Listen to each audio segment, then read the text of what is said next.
5 चौंकाने वाली तस्वीरों के साथ करने जा रहे हैं शुरुआत, जहां अमेरिका से आई ये तस्वीर देखिए। हाईवे पर एक ऐसा हादसा हुआ कि रोंगटे खड़े हो गए।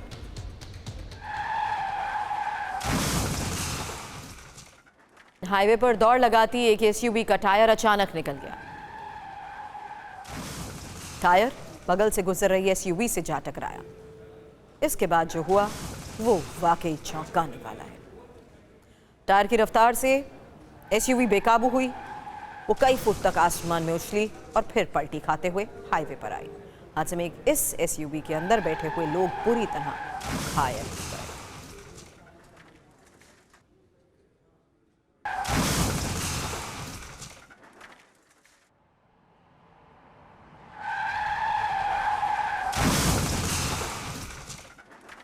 हाईवे पर हुए दर्दनाक हादसे की ये चौंकाने वाली वो तस्वीर है जिसे देखकर हर कोई हैरान है।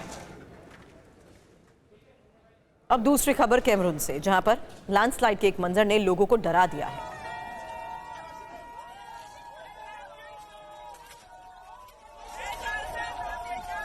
मूसलाधार बारिश के बाद एक पहाड़ की मिट्टी कमजोर हुई, धीरे धीरे पूरा पहाड़ दरकने लगा। जिस समय भूस्खलन हो रहा था उसी समय वहां पर लोग मौजूद थे, बेबस थे, आंखों से अपने घरों और खेतों को नेस्तनाबूद होते देख रहे थे।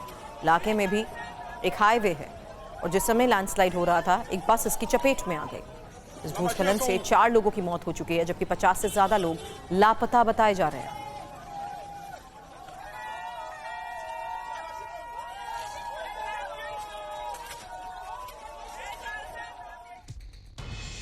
कोलंबिया से आई एक तस्वीर, ये बोगोटा से तस्वीर सामने आई है, जहां इतना पानी बरस चुका है कि सड़क पर सैलाब नजर आ रहा है। सड़क झील में तब्दील हो चुकी है। वहां मौजूद गाड़ियों ने जल समाधि ले ली है। करीब 4 किलोमीटर तक की सड़क पर पानी भर चुका है और दर्जनों गाड़ियां पानी में डूब चुकी हैं।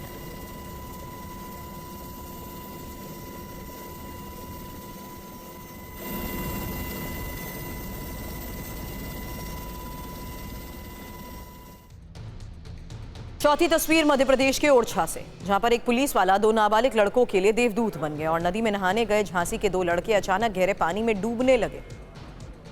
इससे पहले कि दोनों की जान जाती, सुरक्षा में तैनात मध्य प्रदेश पुलिस के जवान ने अपनी जान की परवाह किए बगैर नदी में छलांग लगाई। ये देखकर एक और शख्स भी नदी में कूदा, दोनों लड़कों को जिंदा बाहर निकाला। जवानों की बहादुरी का ये वीडियो सोशल मीडिया पर वायरल है।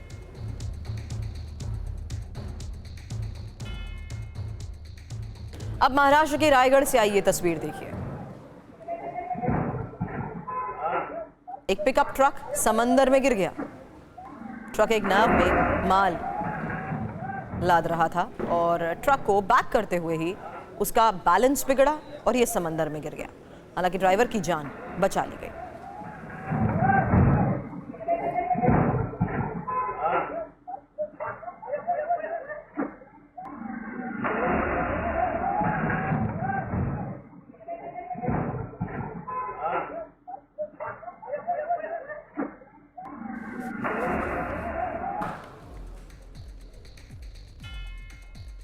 और इस वक्त की सबसे बड़ी खबर शाहरुख खान को जान से मारने की धमकी को लेकर है। धमकी देने वाले ने 50 लाख की मांग की है। मुंबई पुलिस ने अब केस दर्ज कर लिया है। मुंबई पुलिस पूरे मामले की जांच में जुटी है और जांच को देखते हुए अब रायपुर टीम पहुंची है।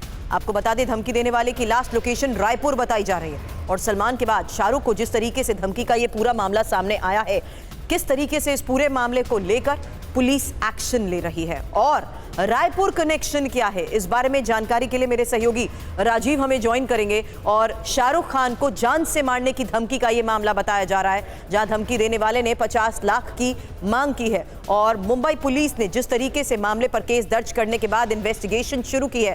फिलहाल खबर यह सामने आ रही है कि मुंबई पुलिस की टीम जांच के लिए रायपुर पहुंच चुकी है और धमकी देने वाले की लास्ट लोकेशन रायपुर बताई जा रही है। तो सलमान खान को जिस तरीके से पिछले कई दिनों से धमकी का यह मामला सामने आ रहा था, जाहिर सी बात है पुलिस एक्शन में थी, पूरे मामले को लेकर जांच भी की जा रही थी। अब शाहरुख खान को धमकी का यह मामला सामने आया है और शाहरुख खान को जो धमकी मिली है उसी के तहत अभी तक की जांच में यह बताया जा रहा है कि छत्तीसगढ़ के रायपुर पहुंची है मामले की जांच के लिए एक टीम। अब रायपुर कनेक्शन आखिर ये क्या है, इस पर हमारे सहयोगी ने नजर बनाई हुई है, ये देखते हुए कि आखिर किस तरीके से शाहरुख खान को मिली इस धमकी के बाद पुलिस पूरे मामले की इन्वेस्टिगेशन में जुटी है। फिलहाल खबर यह सामने आ रही है कि मुंबई पुलिस ने केस दर्ज कर लिया है और बताया जा रहा है कि एक्टर शाहरुख खान को ये जान से मारने की धमकी मिली है, जिस सिलसिले में मामले की जांच को देखते हुए अब टीम रायपुर पहुंची है। धमकी देने वाले ने शाहरुख खान से 50 लाख की मांग भी की है। धमकी भरा ये कॉल आखिर आया कहां से, इस बारे में और जानकारी के साथ आपको बता दूं, इस वक्त मेरे दो सहयोगी मुझे ज्वाइन कर रहे हैं। राजीव सिंह मुंबई से इस वक्त हमें ज्वाइन कर रहे हैं और मुझे यहाँ शुभम भी नजर आ रहे हैं जो पूरे मामले की इन्वेस्टिगेशन पर नजर बनाए हुए हैं। सबसे पहले धमकी भरा ये कॉल, क्या जानकारी, शुरुआती जांच के बाद क्या बताया जा रहा है, ये अगला सवाल होगा राजीव, लेकिन पहले खबर बताएं, शाहरुख खान को मिली धमकी के बारे में क्या खबर पुलिस के पास? देखिए 5 नवंबर को दोपहर 1:21 पर बांद्रा पुलिस स्टेशन के लैंडलाइन पर एक कॉल आया जिसमें शाहरुख खान का नाम तो नहीं लिया गया। ये कहा गया कि जो बैंड स्टैंड में खान रहते हैं, बैंड स्टैंड में शाहरुख खान रहते हैं, उनसे अगर 50 लाख रुपए उन्हें नहीं मिला तो वो उन्हें जान से मार देंगे। तो पुलिस कर्मचारी ने पूछा कि आखिर उनका नाम क्या है और कहां से बोल रहे हैं, तो उसने बताया कि नाम मैटर नहीं करता, मैटर ये करता है कि 50 लाख रुपए मिलेंगे या नहीं। अगर 50 लाख रुपए नहीं मिले तो निश्चित तौर पर उनकी जान जा सकती है। उसके बाद में उस शख्स ने फोन काट दिया, जिसके बाद उस पुलिस कर्मचारी ने अपने वरिष्ठ अधिकारियों को पूरी जानकारी दी और उसके बाद में रात लगभग 9 से 9:30 बजे के करीब इस पूरे मामले में FIR पुलिस ने दर्ज की। सबसे हैरानी की बात है कि बांद्रा पुलिस स्टेशन के अंदर ये धमकी भरा कॉल आया और वहीं पर कॉलर ने यह कहा कि उसे एक्सटॉर्शन मनी चाहिए। फिलहाल बांद्रा पुलिस ने इस पूरे मामले की जानकारी जो है वो शाहरुख खान के परिवार को भी दी, FIR भी दर्ज की गई है। उस कॉलर को ट्रेस किया गया। कॉलर को ट्रेस करने के बाद पता ये चला कि ये जो कॉल है वो रायपुर जिले से आया हुआ था, छत्तीसगढ़ के, जिसके बाद बांद्रा पुलिस की एक टीम तत्काल जो है रायपुर पहुंची। उस शख्स की तलाश की जा रही है। हालांकि ये भी सूत्रों के हवाले से जानकारी सामने आ रही है कि फैजान नाम के उस शख्स के लोकेशन को ट्रैक किया गया है, लेकिन हिरासत में लिया गया है या गिरफ्तार हुआ उसको लेकर अभी मुंबई पुलिस ने पुष्टि, यानी राजीव आप बता रहे हैं कि ये अभी तक की जांच में साफ हो गया कि फैजान है उस शख्स का नाम जिसने कॉल किया और उसकी लास्ट लोकेशन है रायपुर। अब रायपुर जिस तरीके से इस वक्त टीम पहुंची है, इस पर नजर बनाए हुए मेरे सहयोगी शुभम, जांच को देखते हुए वहां पर पहुंची टीम, क्या पता लग पा रहा है? देखिए सुरभि, चूंकि जिस नंबर से कॉल आया था नंबर किसके नाम पर रजिस्टर्ड है, उस नंबर जिस नंबर के नाम से रजिस्टर्ड है उस शख्स का नाम फैजान है। अच्छा। फैजान की लोकेशन को ट्रेस किया गया तो रायपुर पता चलती है और यहीं पर मुंबई पुलिस पहुंची है। सर्चिंग की जा रही है, साथ ही साथ जो छत्तीसगढ़ पुलिस है वो भी पूरा सहयोग मुंबई पुलिस को कर रही है। उम्मीद है कि जल्द ही जो भी कॉलर था उसे पकड़ लिया जाएगा। फिलहाल रायपुर के साथ साथ जो आसपास के भी ज़िले हैं वहाँ पर मुंबई पुलिस और छत्तीसगढ़ पुलिस दोनों ही पड़ताल कर रही है। रायपुर में जिस तरीके से पूरे मामले की जांच चल रही है, मौके पर पहुंची टीम किस तरीके से पूरे मामले की इन्वेस्टिगेशन कर रही है, इस बारे में शुभम हमें जानकारी दे रहे थे। लेकिन राजीव सवाल उस आधार पर, क्योंकि इसमें अनयूजुअल ये है कि यहां पर डायरेक्ट पुलिस स्टेशन में एक कॉल आता है और कॉल आते ही धमकी के साथ साथ 50 लाख की रकम की भी डिमांड कर दी जाती है। ये मुझे नहीं लगता मुश्किल होगा किसी तरीके से उस आरोपी तक पहुंचना जिसके जरिए ये कॉल आई है। देखिए बिल्कुल ही मुश्किल नहीं होगा, लेकिन सवाल यह है कि जिस शख्स ने जिस नंबर से कॉल किया था, जो खुद का नाम हिंदुस्तानी पुलिस को बता रहा था, क्या वाकई में वो नंबर जो है वो असली दस्तावेजों पर लिए गए हैं क्या? इस वक्त मेरे पास FIR की कॉपी भी मौजूद है, हम अपने दर्शकों को उस FIR की कॉपी के बारे में भी बताएंगे। साथ साथ में इस कॉलर ने क्या कुछ कहा, इस कॉलर ने सबसे पहले कहा कि वो हिंदुस्तानी बोल रहा है और ये मैटर नहीं करता है कि वो कहाँ से बोल रहा है और उसकी मंशा क्या है धमकी देने के पीछे। ये कॉल जो है वो सिपाही रैंक के एक जवान संतोष घोड़के को आया था, जो कि पुलिस स्टेशन में उस वक्त मौजूद थे और लैंडलाइन पर जब कॉल आया, जो जिस नंबर से कॉल आया था वो नंबर भी हमारे पास इस वक्त मौजूद है, लेकिन चूंकि इन्वेस्टिगेशन चल रही है। एक और खबर अपडेट दे देती हूँ राजीव, आप जिस तरीके से पूरे मामले की इन्वेस्टिगेशन और FIR के बारे में जानकारी दे रहे हैं, इस वक्त का लेटेस्ट अपडेट है क्योंकि शाहरुख खान को धमकी देने वाला अब गिरफ्तार हो चुका है। सोर्सेस के हवाले से इस वक्त ये खबर सामने आ रही है, जहां देखिए किस तरीके से लगातार TV9 आपको बता रहा है कि जांच को देखते हुए रायपुर पहुंची एक टीम और जिस शख्स की तरफ से ये कॉल आया उसका नाम फैजान बताया जा रहा है। लेकिन इस बीच शाहरुख खान को धमकी देने वाले की गिरफ्तारी को लेकर इस वक्त की ये सबसे बड़ी खबर सामने आ रही है, क्योंकि बांद्रा पुलिस स्टेशन में ये कॉल आया और 50 लाख रुपए की मांग की गई। ना देने पर जान से मारने की धमकी दी गई। और 5 नवंबर को जिस तरीके से पूरे मामले की FIR को लेकर हमारे सहयोगी राजीव हमें जानकारी दे रहे थे, इस वक्त की बड़ी खबर पर लेटेस्ट इंफॉर्मेशन के पास शुभम आपके पास आना चाहूंगी, क्योंकि अब क्या इस शख्स की गिरफ्तारी हो चुकी है? देखिए, बिल्कुल फिलहाल जो सोर्सेज से खबर है कि फैजान की गिरफ्तारी हो चुकी है। मुंबई पुलिस रायपुर चूंकि पहुंची थी और 5 तारीख की ये पूरी घटना थी, उसके बाद से ही मुंबई पुलिस ने अपनी पड़ताल शुरू कर दी गई थी। लोकेशन ट्रेस की गई तो रायपुर आई थी और फिलहाल फैजान को गिरफ्तार कर लिया गया है। अब उससे जांच पड़ताल की जाएगी, पूछा जाएगा किसी गैंग से उसका वास्ता तो नहीं है। और ये अपने आप में जो सुरभि आप चर्चा कर रही थी, जो राजीव भी बता रहे थे कि पुलिस स्टेशन में कॉल आता है, इस तरह की चीज़ें तो हमने इससे पहले कभी देखी नहीं है। कि धमकी अगर किसी से पैसा वसूलना भी है तो वो सीधे पुलिस को ही कोई एक तरह से फ़ोन करके कह रहा है कि हमें उस शख्स से पैसा लेना है वरना उसे मार देंगे। हाँ। तो ये भी एक अलग तरह का प्रकरण है। तो फिलहाल इन तमाम सवालों के साथ पुलिस अब फैजान से पूछताछ करेगी। लेकिन इसी धमकी भरे कॉल को देखते हुए क्या परिवार की तरफ से ऑफिशियली शाहरुख खान की तरफ से कोई स्टेटमेंट और उनके घर की सिक्योरिटी या उनकी सिक्योरिटी को देखते हुए कोई फैसला, राजीव? देखिए, अभी मुंबई पुलिस ने एक ऑफिशियल प्रेस नोट जारी किया है जिसमें मुंबई पुलिस ने जानकारी दी है कि 50 लाख रुपए की मांग की गई थी। लेकिन मुंबई पुलिस ऑफिशियली अभी अरेस्ट की बात से इनकार कर रही है। लेकिन सूत्रों के हवाले से जो जानकारी हमारे पास आ रही है उसके मुताबिक रायपुर में एक पांद्री नाम की जगह है, उसी जगह से कॉल आया था और मुंबई पुलिस की टीम ने पांद्री पुलिस स्टेशन से कोऑर्डिनेट करके उस शख्स को आइडेंटिफाई किया है, उसको डिटेन किया है, इंट्रोगेशन किया जा रहा है। हालांकि मुंबई पुलिस अभी इस बारे में अधिकृत तौर पर कुछ भी बोलने को तैयार नहीं है, क्योंकि उनका कहना है कि अभी आइडेंटिफिकेशन होना बाकी है कि क्या इसी शख्स ने कॉल किया था या फिर इसके नंबर का इस्तेमाल करके किसी अन्य ने कॉल किया था। इसलिए पुलिस अभी लीगल पहलुओं को देखकर बोलने से बच रही है। लेकिन पुलिस ने इस बात की जानकारी दे दी है कि 50 लाख रुपए की डिमांड की गई थी। खुद बांद्रा पुलिस स्टेशन में कॉल आया था और फोन करने वाले शख्स ने अपना नाम हिंदुस्तानी बताया। सबसे महत्वपूर्ण बात है कि जिस तरह से लगातार चाहे सलमान खान हो या अब शाहरुख खान का नाम सामने है, उनको धमकी दी जा रही है, ये मुंबई पुलिस के लिए बेहद चिंता का विषय है। लगातार सेलिब्रिटीज को जिस तरह से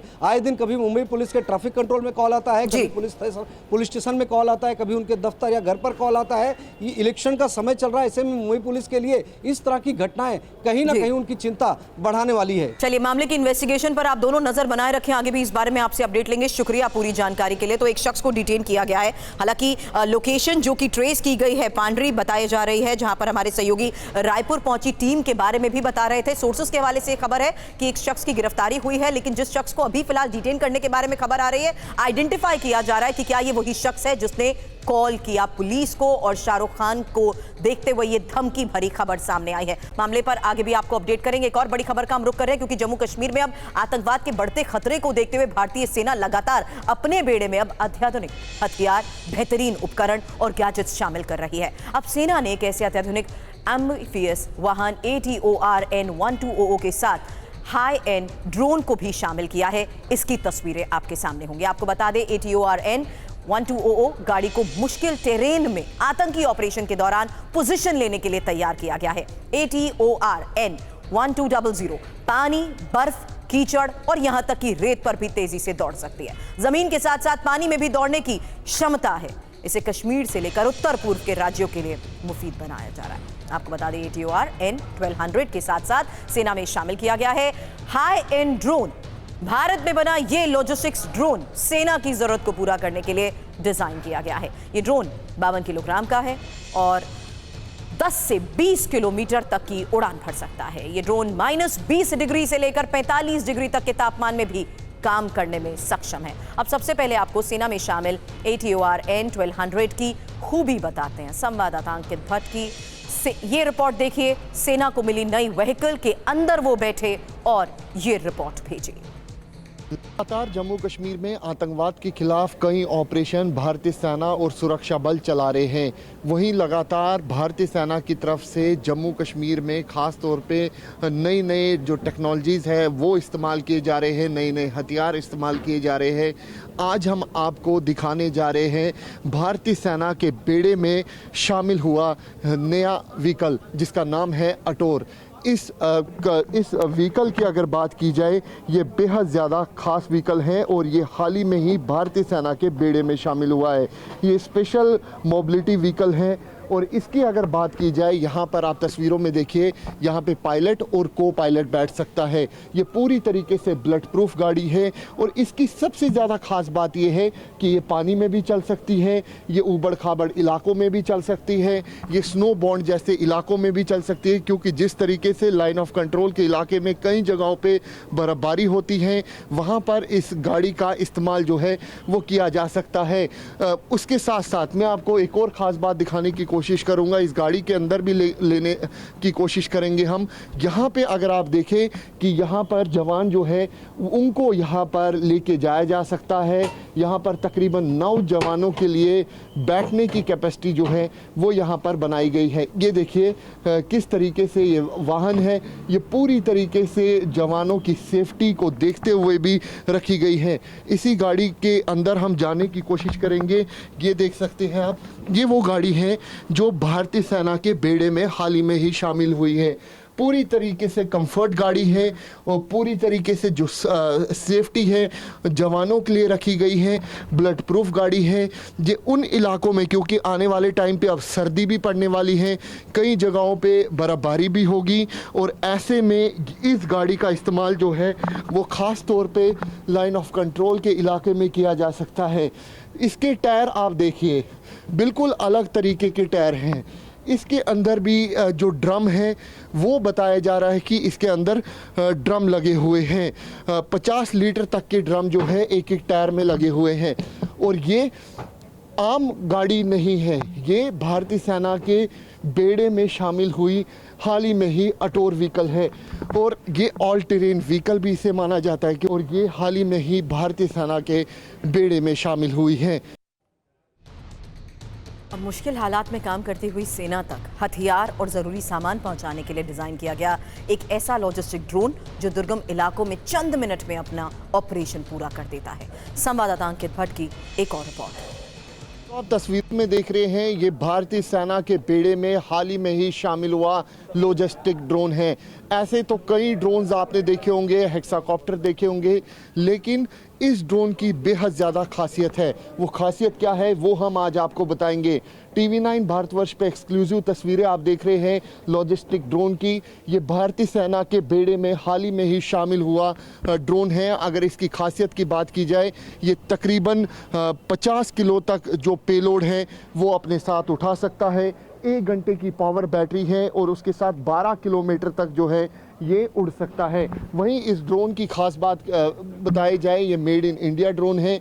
कई जगहों पे जो हमारी पोस्ट है, ख़ास तौर पे लाइन ऑफ कंट्रोल के इलाके में, वहाँ पर जो सामान है, जो लॉजिस्टिक जवान तक पहुँचानी है या फिर पोस्ट तक पहुँचानी है, वो या फिर पोर्टर के ज़रिए पहुँचाई जाती थी या फिर जो घोड़े हैं उनके ज़रिए पहुँचाई जाती थी। लेकिन अब क्योंकि ये ड्रोन भारतीय सेना के बेड़े में शामिल हुआ है, जो कई घंटों का काम होता था वो चंद मिनटों में अब होगा, क्योंकि इस ड्रोन की सबसे ज़्यादा खासियत है ये तकरीबन 50 किलो तक का पेलोड जो है वो उठा सकता है। और इस ड्रोन की सबसे बड़ी खासियत ये है कि ये मेड इन इंडिया ड्रोन है और यही वजह है कि लगातार भारतीय सेना की तरफ से इस तरीके के जो ड्रोन्स हैं या फिर हथियार हैं उसका इस्तेमाल जो है वो किया जा रहा है। खबर जम्मू कश्मीर विधानसभा में हंगामे और धक्का मुक्की की। आपको बता दें, अनुच्छेद 370 की बहाली को लेकर विधानसभा में आज जमकर बवाल हुआ। नेशनल कॉन्फ्रेंस और बीजेपी के विधायक आपस में भिड़ गए। 4 तस्वीरें एक साथ आपके सामने हैं। हंगामा उस वक्त हुआ जब इंजीनियर रशीद के भाई खुर्शीद अहमद ने सदन में 370 का बैनर दिखाना शुरू किया। इसके बाद पहले तो जमकर हंगामा होता रहा, फिर धक्का मुक्की तक की नौबत आ गई, हाथापाई तक होने लगी और हंगामे के कारण विधानसभा अध्यक्ष ने सदन की कार्यवाही 15 मिनट के लिए स्थगित कर दी। सदन स्थगित होने के बाद भी बीजेपी विधायकों ने अपना विरोध जारी रखा। हंगामा बढ़ा तो सदन पूरे दिन के लिए स्थगित कर दिया गया। अब दो तस्वीरें एक साथ आपके सामने होंगी, जहां विधानसभा में 370 पर हंगामे को लेकर ये खबर सामने आई और जैसा कि आपको बताया, इंजीनियर रशीद के भाई खुर्शीद अहमद ने पोस्टर लहराना शुरू किया और पोस्टर में अनुच्छेद 370 की बहाल की मांग थी। पोस्टर लेकर दाखिल होने की जब वो कोशिश कर रहे थे, उसी दौरान हंगामा और ज्यादा बढ़ गया। बीजेपी विधायकों ने रोकने की कोशिश की तो धक्का मुक्की शुरू हो गई। हंगामे के बीच कुछ विधायकों के साथ हाथापाई की तस्वीरें भी सामने आई हैं। ये उसी वक्त की दो तस्वीरें आपके सामने, एक तरफ बैनर लिए, वहीं दूसरी तरफ हंगामा बढ़ चुका था। स्पीकर के बार बार शांति की अपील के बाद भी हंगामा नहीं रुका।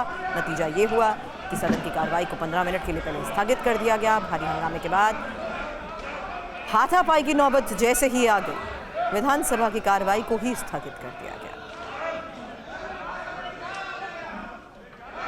तो तस्वीर अब आपके सामने है, जहां देखिए विधानसभा में 370 पर हंगामे को लेकर ये आज एक बार फिर से खबर सामने आई है और हंगामा जिस तरीके से बढ़ता गया, उसके बाद सदन की कार्रवाई को स्थगित कर दिया गया। हालांकि जम्मू कश्मीर विधानसभा में हंगामे पर किस तरीके से अब पूरे मामले को लेकर बयान सामने आ रहा है, ये दिखाने से पहले फिलहाल सदन के अंदर की ये उस वक्त की तस्वीर है जब लगातार हंगामा बढ़ता गया और धक्का मुक्की के साथ साथ हाथापाई तक होने लगी। अब जम्मू कश्मीर विधानसभा में हंगामे पर बीजेपी नेता स्मृति ईरानी का भी बयान सामने आया है। भारत को तोड़ने की कोशिश में जम्मू कश्मीर सरकार, स्मृति ईरानी की तरफ से कहा गया, अनुच्छेद 370 हटाने का कांग्रेस और एनसी का प्रयास सफल नहीं होगा। भारतीय संविधान का गला घोटने की कोशिश। आज मैं इंडिया अलायंस के नेताओं से पूछना चाहती हूं कि भारत की पार्लियामेंट और सुप्रीम कोर्ट का जो निर्णय सबको मान्य है, उस निर्णय का अपमान, उस निर्णय की अवहेलना करने का अधिकार कांग्रेस को, एनसी को देश में किसने दिया? लोकतांत्रिक ढांचे के माध्यम से एक चुनी हुई सरकार विकास के मुद्दों पर काम करने की बजाय, भारत को जोड़ने की बजाय भारत को तोड़ने का प्रमाण दे रही है। मैं इंडिया अलायंस के सभी नेताओं को, देश के नागरिकों और भारतीय जनता पार्टी के कार्यकर्ताओं के माध्यम से आश्वस्त करना चाहती हूं कि संसद द्वारा पारित धारा 370 पुनर्स्थापित नहीं होगा। सदन के अंदर की तस्वीर आप देख चुके हैं। अब सदन के बाहर आकर क्या बयानबाजी हुई सुनिए, क्योंकि आज के हंगामे के बाद जब बीजेपी और नेशनल कॉन्फ्रेंस और कांग्रेस के विधायक सदन से बाहर निकले तो बेहद गुस्से में नजर आए और सदन के बाहर क्या कहा सुनिए। कांग्रेस पार्टी और नेशनल कॉन्फ्रेंस की सरकार ने जम्मू कश्मीर के अंदर पाकिस्तान के एजेंडे को, आतंकवादियों और अलगाववादियों के एजेंडे को दोबारा जिंदा करने की कोशिश और साजिश की है। जम्मू कश्मीर की विधानसभा का धारा 370 से कोई लेना देना नहीं है। लोगों की जो उम्मीदें हैं, लोगों की जो सियासी एस्पिरेशंस है या डेवलपमेंट के हवाले से, तामीर तरक्की के हवाले से जो लोगों ने हमें वोट दिया है, वो उस पर जो है बहस डिबेट करने नहीं देते। जो गवर्नर साहब का खुतबा है उस पर बात करनी थी, हर मेंबरान को अपनी जो राय रखनी थी, बट अनफॉर्चुनेटली उन्हें एक बहाना मिला है इस वक्त बीजेपी वालों को कि वो असल मुद्दों से जो है भटक रहे हैं और 370-35 से या जो 5 अगस्त का फैसला लिया गया उसकी जो मजम्मत है, उसकी जो रिजेक्शन के लिए जो है हम जो रेजोल्यूशन लाना चाहते हैं असेंबली में, इससे वो इन मुद्दों से आपने भी बैनर दिखाया, उससे भी कई मेंबरान जो है वहाँ पर गुस्सा हुए, तो उस पर क्या कहेंगे? भाजपा वाले गुस्सा हो गए और कौन गुस्सा होगा? आपने खुद देखा होगा। इरफान कुरैशी हमारे सहयोगी इस वक्त हमें ज्वाइन कर चुके हैं। और इरफान, ये कोई पहला दिन नहीं है जब सदन में हमने देखा कि किस तरीके से कार्रवाई को पहले लगा कि बाधित करने की कोशिश हो रही है, हंगामा, लेकिन आज तो मारपीट तक की, धक्का मुक्की की नौबत आ गई कि धक्के मारते हुए सदन से बाहर निकलते हुए भी नजर आए।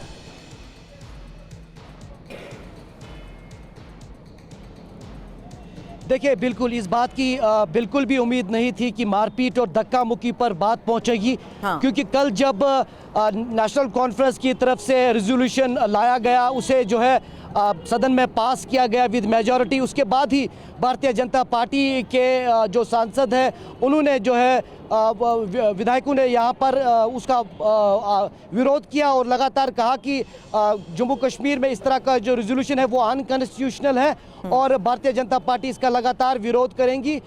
तो उसके चलते फिर कल जो है हाउस को एडजॉर्न किया गया था। आज जो ही हाउस शुरू हुआ तो पहले ही भारतीय जनता पार्टी के जो एमएलएज हैं उन्होंने विरोध करना शुरू किया और उसी बीच जो है पीडीपी और अन्य कुछ विधायकों की तरफ से एक और रेजोल्यूशन लाया गया जिसमें साफ तौर पर 370 और 35A की बहाली का जिक्र किया गया था। और उसी बीच अवामी इत्तेहाद पार्टी से जो एमएलए लंगेट है, इंजीनियर रशीद के भाई हैं, उन्होंने एक बैनर निकाला जिसमें 370 35A को लेकर स्लोगनिंग लिखा हुआ था। उसके चलते बीजेपी और उनके बीच में वहां पर धक्का मुक्की होना शुरू हुआ और बीजेपी के मेंबर्स और बाकी जो मेंबर्स थे वो वेल में आए, उन्हें मार्शल आउट भी किया गया, कुछ देर के लिए सदन को एडजॉर्न भी किया गया। उसके बाद एक बार स्पीकर ने फिर से कोशिश की कि सदन का जो बिजनेस है वो चल पाए, लेकिन इस हंगामे के चलते कहीं ना कहीं वहां पर जिस तरह की मारपीट हुई सदन को जो है एक बार फिर से कल तक के लिए एडजॉर्न किया गया। लेकिन सवाल अब ये है कि जो कल नेशनल कॉन्फ्रेंस की तरफ से कहें या सरकार की तरफ से रेजोल्यूशन जो पारित किया गया उसमें स्पेशल स्टेटस कॉन्स्टिट्यूशनल गारंटीज का जिक्र किया गया है, तब जो है पीडीपी पीपल्स कॉन्फ्रेंस और इंजीनियर रशीद के भाई ने जो एमएलए हैं लंगेट से उन्होंने उसका समर्थन किया।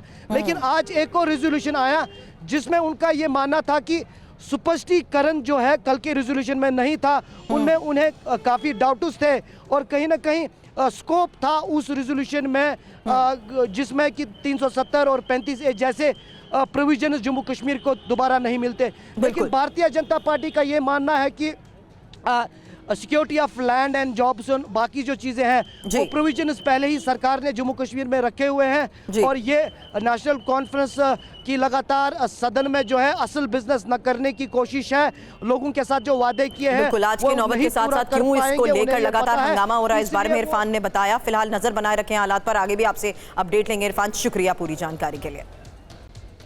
आगे बढ़ेंगे। अगस्त में शेख हसीना के पतन के बाद बांग्लादेश हिंदुओं के लिए जहन्नुम बन गया है। हिंदुओं पर इतने अत्याचार हो रहे हैं कि इंटरनेशनल नेता तक चिंता जता रहे हैं।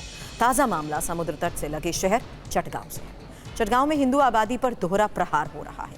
पहले स्थानीय लोगों ने हिंदू आबादी के साथ मारपीट की, उसके बाद बांग्लादेशी सेना और पुलिस ने हिंदुओं पर लाठियां बरसाई और ये तब हुआ जब हिंदू जनता अपने हक की आवाज़ बुलंद करने के लिए सड़क पर उतरी।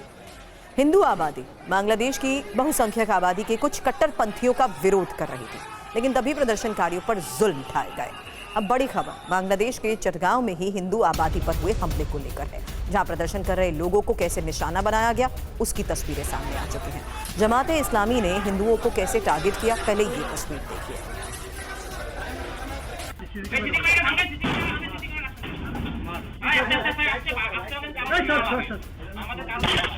बांग्लादेशी सेना पुलिस ने लाठी डंडे बरसाए। लेखिका तस्लीमा नसरीन ने एक्स पर यह वीडियो शेयर किया है।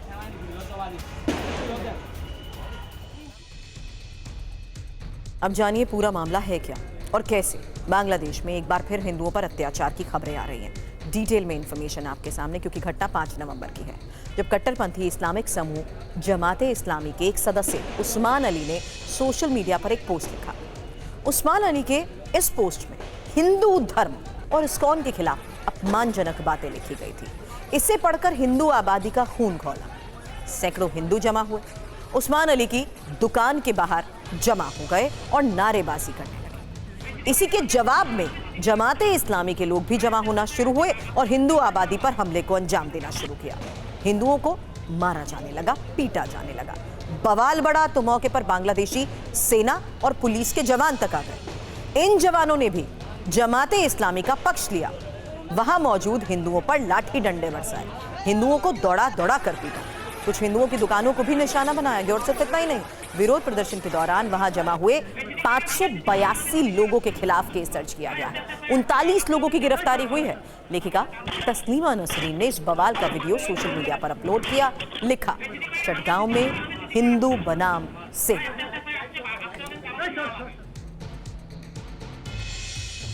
बांग्लादेश में 5 अगस्त को शेख हसीना का तख्ता पलट हुआ। शेख हसीना बांग्लादेश से जान बचाकर भारत आ गई और शेख हसीना के बाद वहां अंतरिम सरकार बनी, जिसके मुखिया बनाए गए नोबेल पुरस्कार विजेता मोहम्मद यूनुस। लेकिन यूनुस भी बांग्लादेश में हिंदू दमन नहीं रोक पा रहे हैं और 5 अगस्त के बाद देखिए बांग्लादेश में हिंदुओं पर अत्याचार का कैसे सिलसिला शुरू हो चुका है, जो आज तक जारी है। इंफॉर्मेशन वॉल पर अब डिटेल उसी आधार पर आपके सामने है, क्योंकि बांग्लादेश में हिंदुओं पर कहां-कहां अत्याचार हो रहा है ये खबर देखिए। बांग्लादेश के 27 जिलों में टारगेट पर हिंदू बताए जा रहे हैं, ये बहुत बड़ी खबर है। और देखिए अगस्त में ही शेख हसीना के तख्ता पलट के बाद जिस तरीके से ये सिलसिला जारी है, अगस्त में पंचगढ़ जिले में हिंदुओं के 22 घरों पर हमले की खबर सामने आई। आपको बता दें झीनेदह जिले के 20 घरों और जैसोर में 22 हिंदू दुकानों पर हमले को लेकर भी खबर सामने आ चुकी है। हिंदू मंदिरों में लगातार तोड़फोड़ की खबरें सामने आ रही हैं। ये घटनाएं सामने आ रही हैं कि कैसे हिंदुओं की संपत्तियों को चुन चुनकर निशाना बनाया जा रहा है। तो बांग्लादेश कैसे अब हिंदू विरोधी देश बन चुका है और किस तरीके से लगातार हमलों को अंजाम दिया गया है, उसी के बारे में फिलहाल ये खबर और तस्वीरें अब हमने आपको दिखाई। डोनाल्ड ट्रंप की ऐतिहासिक जीत के बाद उनके भाषण, उनकी तरफ से कही गई बड़ी बातें और इसके असर को लेकर अब तक हम चर्चा करते आ रहे हैं, लेकिन अब चर्चा हो रही है उनकी टीम की और ट्रंप की कैबिनेट में कौन कौन शामिल होगा, इसकी चर्चाएं अमेरिकी मीडिया में हो रही हैं। बड़ी खबर यही है कि इलॉन मस्क, इवांका ट्रंप से लेकर Vivek Ramamurthy, Robert F Kennedy junior तक शामिल हो सकते हैं और ट्रंप की कैबिनेट की रूपरेखा होगी कैसी, इस पर मंथन शुरू हो चुका है। ट्रंप अगले साल 20 जनवरी को राष्ट्रपति की शपथ लेंगे, लेकिन उससे पहले ही वो अपनी कैबिनेट को अंतिम रूप देने की कैसे कोशिश कर रहे हैं, यही खबर अब आपके सामने। मेरे सहयोगी मनीष इस वक्त हमें ज्वाइन कर चुके हैं। मनीष, अभी तक पिछले कई घंटों में हम चर्चाएं करते आए हैं ट्रंप के बयान के आधार पर मिल रहे संकेतों की। अब मैं आगे आपसे चर्चा करना चाहती हूं ट्रंप की कैबिनेट को देखते हुए कौन कौन से नाम चर्चा में हैं, क्योंकि यही कैबिनेट आने वाले दिनों में किस तरीके से अपने फैसलों को अमल में लाती है, इस पर दुनिया की नजर है। हम अब आपको दिखाते हैं एक लिस्ट। इस लिस्ट में शामिल है ट्रंप के ये 9 रत्न।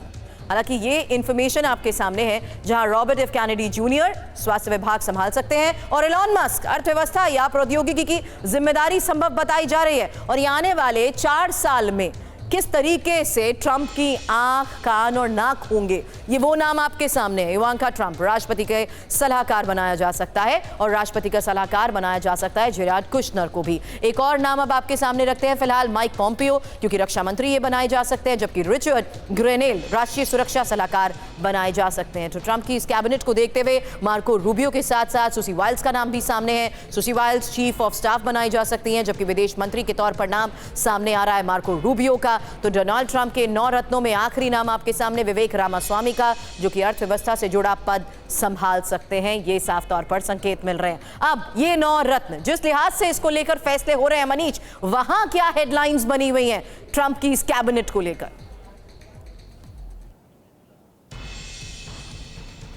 देखिए, सबसे बड़ी बात है कि ट्रंप अपने दूसरे कार्यकाल को कुछ ऐसा करना चाहते हैं ताकि वो जनता के साथ किए हुए अपने वादे को पूरा कर सके और ग्लोबल इमेज जो डोनाल्ड ट्रंप की है वो एक वैश्विक लीडर के तौर पर साबित कर सके। और इसके लिए उन्होंने जिस टीम का सिलेक्शन किया है उसमें पुरानी टीम से सिर्फ माइक पॉम्पियो को लिया है। अगर आप उनकी बेटी और दामाद को छोड़ दें, जो कि स्वाभाविक तौर पर उनके टीम का एक हिस्सा है, तो माइक पॉम्पियो जो पिछली टर्म में अमेरिकी विदेश मंत्री हुआ करते थे, उन्हें इस बार रक्षा मंत्री बनाए जाने की बात है। वहीं मार्क रूबियो को इस बार विदेश मंत्री की जिम्मेदारी दी जा रही है, जो कि कट्टर चीन विरोधी माने जाते हैं। तो आप समझ सकते हैं कि फिर ट्रंप का जो फॉरेन पॉलिसी है वो किस डायरेक्शन में है, यानी कि उनको एक ऐसा नेता चाहिए जो चीन का कट्टर विरोधी हो। वहीं दूसरी तरफ उन्होंने जो सिलेक्शन किया है, उस सिलेक्शन में उन्होंने कोशिश की है उन लोगों को उठाने की जिनकी बहुत साख है, जिनकी बहुत इज्जत है, और उसमें है कैनेडी जूनियर।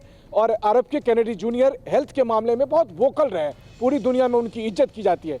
विवेक रामास्वामी कम एज में उन्होंने जिस तरह से अमेरिकी सिस्टम के बारे में बात कही थी, जिस तरह वो खुद भी एक राष्ट्रपति पद के दावेदार थे, उनको अपनी टीम में एक महत्वपूर्ण जगह देने का ऐलान खुद ट्रंप कर चुके हैं। और इन सब से बढ़कर एलन मस्क, देखिए राष्ट्रपति भले ही डोनाल्ड ट्रंप होंगे, लेकिन सरकार एलन मस्क की होगी। कम से कम यहाँ खड़े होकर, मेरे पीछे आप कैपिटल बिल्डिंग देख रहे हैं, यहीं पर उनका शपथ ग्रहण होगा और यहीं से राष्ट्रपति के तौर पर उनका पहला कामकाज शुरू होगा। लेकिन इस बार अच्छी बात यह है कि इस कैपिटल बिल्डिंग में जो सीनेट और यानी अमेरिकी कांग्रेस के दोनों सदन में चूंकि ट्रंप के पार्टी को बहुमत मिला है, तो इस बार ट्रंप अगर आप कहें तो बेताज बादशाह हैं। उन्हें कोई इस बार किसी भी काम में रोक नहीं सकता, क्योंकि उनके पास संसद के दोनों सदनों का समर्थन होगा और इतनी भारी मेजॉरिटी से वो जीत कर आए हैं। मुझे लगता है कि थोड़ी देर के लिए बाइडन भी सोचते होंगे कि अच्छा होता कि 2020 में ही जीत गया होता, कम से कम 2024 से ट्रंप नाम का कोई व्यक्ति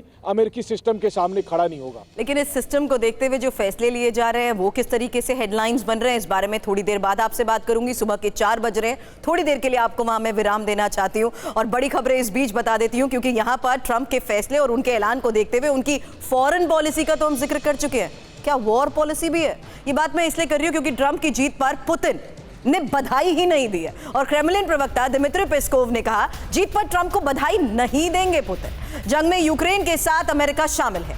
हालांकि ट्रंप का अब ये कार्यकाल क्या वाकई ज़ेलेंस्की के लिए एक बहुत बड़े झटके के तौर पर देखा जाए, इसको लेकर अभी तक हम चर्चा करते आए हैं, क्योंकि जंग के इस हालात के बीच में पुतिन ने ट्रंप को अब बधाई क्यों नहीं दी है, ये भी एक बड़ा सवाल है। दावे क्या है इस आधार पर जान लीजिए, क्योंकि ट्रंप की जीत के बाद भी रूस की नीति में बदलाव नहीं, और ये क्रेमलिन प्रवक्ता दिमित्री पेस्कोव की तरफ से कहा गया ट्रंप को बधाई देने के लिए पुतिन की कोई योजना ही नहीं है। ऐसा इसलिए भी क्योंकि अमेरिका को दुश्मन राष्ट्र मानता है रूस। दूसरी बड़ी वजह आपके सामने, जहां समझिए कि जंग में यूक्रेन के साथ जाहिर सी बात है स्ट्रैटेजिकल पार्टनर होते हुए अमेरिका ने जो साथ दिया है उसी के खिलाफ रूस का ये रुख एक बार फिर से सामने आ रहा है। और वजह के तौर पर यहां क्रेमलिन प्रवक्ता दिमित्री पेस्कोव ये साफ तौर पर अपने बयान के आधार पर संकेत दे रहे हैं कि प्रत्यक्ष और अप्रत्यक्ष रूप से यूएस की रूस के खिलाफ ही ये जंग है। अब क्या पुतिन को ट्रंप शासन में कुछ बदलने की उम्मीद नहीं है, यह सवाल खड़ा हो जाता है, क्योंकि युद्ध के इस हालात के बीच में युद्ध रुकवाने के घोषणा जो चुनाव प्रचार के दौरान ट्रंप की तरफ से की गई है, वो जाहिर सी बात है ज़ेलेंस्की के लिए एक अच्छा संकेत नहीं थी। लेकिन ट्रंप की जीत पर रूस की तरफ से एक और बड़ा बयान सामने आया है। ट्रंप 24 घंटे में युद्ध रुकवाने के दावे को पूरा करें। रूस की विदेश मंत्रालय की प्रवक्ता मारिया ज़खारोवा की तरफ से क्या कहा गया ये जान लीजिए, और ये बयान भी उस आधार पर आया है जिसका मैं जिक्र कर रही थी कि किस तरीके से अपने प्रचार के दौरान वॉर पॉलिसीज को लेते हुए, यूक्रेन को मिल रहे सहयोग को देखते हुए और जंग के इस हालात को देखते हुए ट्रंप की तरफ से बड़े बयान दिए गए हैं। और ट्रंप ये कहते आए हैं कि वो युद्ध रुकवा सकते हैं। वो ये भी कहते आए हैं कि इससे पहले मेरे होते हुए कभी युद्ध हुआ ही नहीं, इसलिए अब ये बयान आया अमेरिका पहले अपनी समस्याओं को तो दूर करे। क्योंकि रूस ने ट्रंप से क्यों कहा 24 घंटे में युद्ध रोको, ये इंफॉर्मेशन। ट्रंप का दावा क्या था, 24 घंटे में यूक्रेन जंग खत्म करेंगे। रूस ने क्या कहा, जो कहा था वो असल में करके जरा दिखाएं। उम्मीद है यूक्रेन को अमेरिकी मदद बंद होगी। अब रूसी विदेश मंत्रालय का यह बयान आपने सुना। इस बीच दिमित्री मेदवेदेव की तरफ से कहा गया कि ट्रंप जिद्दी हो सकते हैं लेकिन सिस्टम में मजबूत। ट्रंप ने जो कहा वो करके दिखा सकते हैं क्या? और इस वक्त की सबसे बड़ी खबर है लेबनान में हिजबुल्लाह के हमले को लेकर। आपको बता दें लेबनान में हिजबुल्लाह के 2 ठिकानों पर हमले को लेकर खबर आई है, जहां बलबेक और लितानी पर टारगेट किया इजराइल ने। आपको बता दें आईडीएफ के ऑपरेशन में हिजबुल्लाह के 60 लड़ाके मारे गए हैं। ये एक और सबसे बड़ा हमला, एक ऐसा ऑपरेशन आईडीएफ की तरफ से जिसमें एक साथ दावा ये कि हिजबुल्लाह के 60 लड़ाकों को ढेर कर दिया गया। हिजबुल्लाह के कई सैन्य ठिकाने, गोला बारूद डिपो को कैसे तबाह किया गया, ये देखिए तस्वीर। इजरायल की सेना ने लेबनान के 2 शहरों पर विध्वंसक हमलों को अंजाम देते हुए कैसे दहलाया बालबेक और उत्तरी लितानी की ये तस्वीर आपके सामने है। इजरायल की सेना ने जबरदस्त बमबारी की है। इजरायल के हमलों में हिजबुल्लाह के 60 लड़ाके ढेर हो चुके हैं। बालबेक में ही आईडीएफ ने हिजबुल्लाह के ठिकानों को जिस तरीके से निशाना बनाया, आईडीएफ के ऑपरेशन में हिजबुल्लाह के कई सैन्य ठिकानों और हथियार गोदामों को तबाह करने का दावा किया जा रहा है।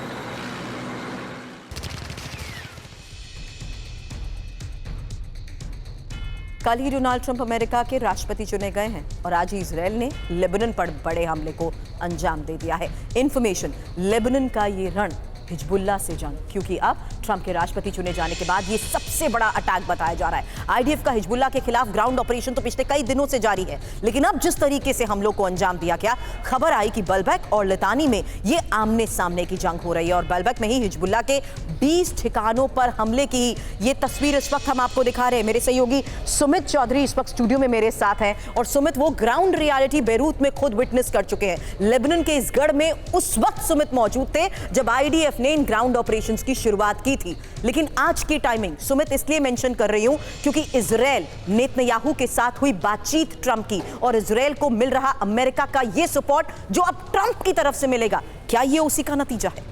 देखिए बिल्कुल, क्योंकि अब एक बात तो स्पष्ट हो गई है कि डोनाल्ड ट्रंप ने एक बात साफ कर दी है कि जब वो व्हाइट हाउस में जाएंगे उससे पहले वो युद्ध रुकवा देंगे। तो निश्चित तौर पर इजराइल के पास भी ज़्यादा वक्त नहीं है। कहा यह जा रहा है लगातार कि जनवरी तक इजराइल को, नेतन्याहू को ये पूरी छूट दी गई है कि वो गाजा और हिजबुल्लाह के खिलाफ अपने ऑपरेशंस को जितना ज़्यादा बढ़ाकर ख़त्म कर सकते हैं, जितनी जल्दी वाइंड अप कर सकते हैं उतनी जल्दी कर ले। और यही वजह है कि आप देखिए कि अब तक साउथ लेबनान और धाइया के स्पेसिफिक एरियाज में जो अटैक किए जा रहे थे वो अब लितानी रिवर के नॉर्थ में और खास तौर पर सेंट्रल बेरूट के आसपास के इलाकों में भी किए जा रहे हैं। तो निश्चित तौर पर जो लगातार हिजबुल्लाह ने अपनी लोकेशंस को अलग अलग जगहों में फैलाया था, चेंज किया था, अब आईडीएफ की तरफ से उन लोकेशंस को टारगेट किया जा रहा है क्योंकि अब ये आईडीएफ मान के चल रही है कि उनके पास मैक्सिमम 1 से 1.5 महीने का वक्त है जब उनको ये सारे ऑपरेशंस को वाइंड अप करना है और बड़े टारगेट्स को न्यूट्रलाइज करना है। यानी अब फ्री हैंड मिल चुका है नेतन्याहू को और बफर जोन बनाने के लिए जिस तरीके से अभी तक वो सीमित दायरे में होकर हमलों को अंजाम दे रहे थे, इसका दायरा अब और ज्यादा बढ़ भी सकता है। नजर बनाए रखें सुमित, आगे भी इस बारे में आपसे अपडेट देंगे। शुक्रिया। आज बिहार, उत्तर प्रदेश समेत देश के कई हिस्सों में महापर्व छठ मनाया जा रहा है और छठ पूजा का आज ये तीसरा दिन है। तीसरे दिन आज शाम में डूबते सूर्य को व्रती अर्घ देंगे। आपको हम 4 तस्वीरें एक साथ दिखा रहे हैं जहां आपको बता दें छठ पर्व की कैसे छठा इन तस्वीरों के जरिए नजर आ रही है। बिहार में पटना के घाट में व्रती पहुंचने लगे हैं। बिहार के औरंगाबाद में भी व्रतियों ने स्नान के बाद पूजा अर्चना की है। साथ ही दिल्ली के आईटीओ के घाट की तस्वीर भी आपके सामने है जहां श्रद्धालु मौजूद हैं। लखनऊ में भी छठ के मौके पर शहर के घाटों को कैसे सजाया गया उसकी तस्वीर। अब छठ पूजा के लिए आज सुबह से ही पटना के बाजारों में लोग खरीदारी करने के लिए भी जुटे हुए हैं और छठ की वजह से मंडियों में फलों की कीमत आसमान पर है। पटना से संवाददाता अभिजीत ठाकुर की ये रिपोर्ट देखिए। छठ महापर्व का आज तीसरा दिन है और आज संध्या अर्घ दिया जाएगा और लोग तमाम जो है वो खरीदारी करने के लिए पहुंच गए हैं बाजार।